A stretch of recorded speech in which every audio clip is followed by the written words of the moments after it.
श्रीलक्ष्मी श्रीमहालक्ष्मी क्षीरसागर कन्यका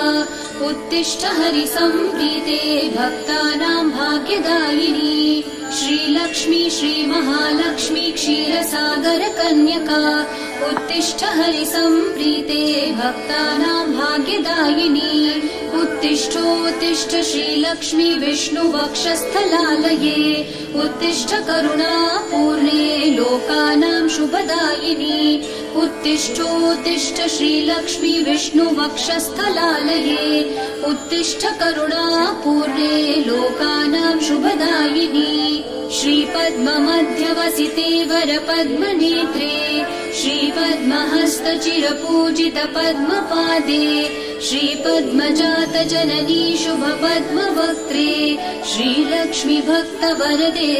तव सुप्रभातम्।